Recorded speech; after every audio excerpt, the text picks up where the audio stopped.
Welcome to Coruzant Technologies, home of the Digital Executive Podcast. Welcome to the Digital Executive. Today's guest is Jason Heidema. Jason Heidema is an internet entrepreneur with 20 years experience in SaaS and consumer software and broad experience designing, building, launching, and scaling products and teams. He is the co-founder and CEO of Atrium, the leading data-driven sales management platform for modern sales organizations. Prior to Atrium, Jason was the co-founder and CEO of TalentBin, a category-defining talent search engine and recruiting CRM, which was acquired by Monster Worldwide in 2014. Well, good afternoon, Jason. Welcome to the show. Yeah, thanks for having me. You bet. This is exciting. I love these podcasts, and I love talking about people's stories because you're giving us the opportunity to turn around and share your story with the world. So thank you again. And Jason, just jumping right into these questions, looking at your background, you've got quite the career in technology as a serial entrepreneur and now the co-founder and CEO at Atrium.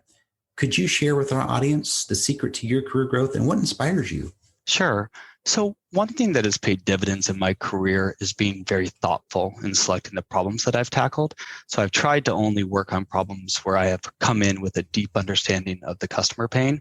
And honestly, usually that understanding was hard earned through personal experience. And that's important because it gives me an unfair advantage when I'm building a company. I have subject matter expertise that my competitors honestly often don't have.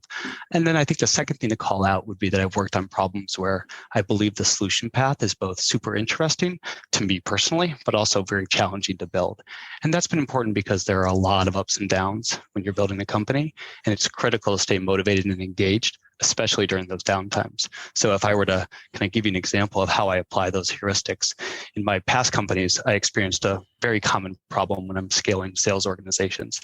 We want to improve sales performance by using data, and we want to proactively manage our teams using that data, but the software just didn't exist to do that. So we built it ourselves, right? Super manual, super painful, a really hard problem. But the process of building those manual solutions taught me how to effectively use data to improve sales performance. And I found that I loved the problem space. I loved iterating on the solutions. So after that experience with multiple companies, I now understand the customer pain. I love the problem. Starting a company like Atrium is a really obvious choice at that point.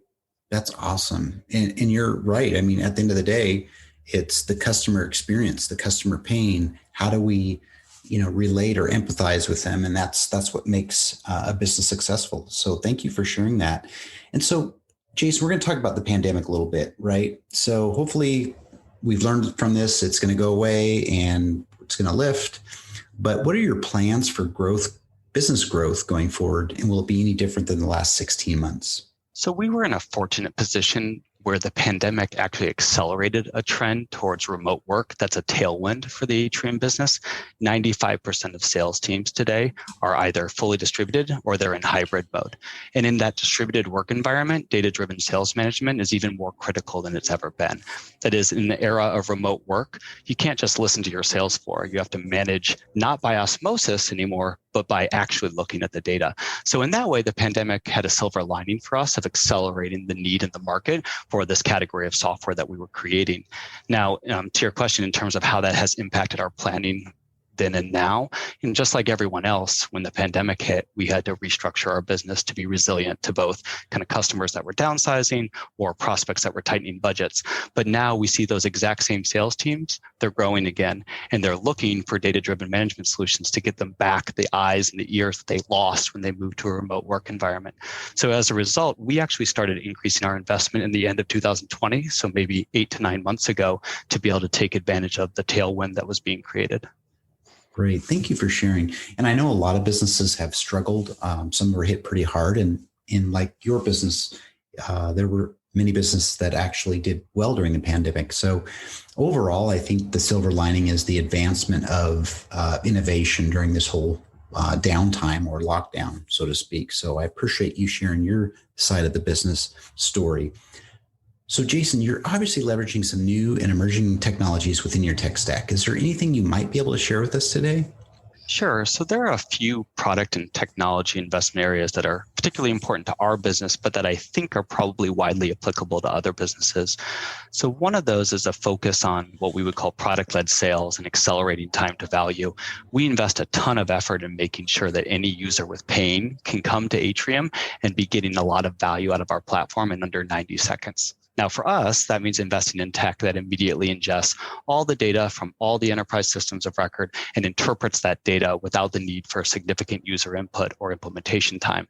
But I would say that same high-level goal of accelerating time to value more broadly applies regardless of how you shorten time to value in your company. My opinion is that while there's a lot of value and a lot of ways to add value for users, the one that often gets overlooked is making sure that your user actually can get started with your software in the first place. So that's an area we focus on. Another area for us is delivering value without the user doing work in the first place. We invest a ton of time on proactive, continuous performance intelligence and automated root cause analysis. Our software is proactively telling the sales manager, here's what's working, here's what's not working.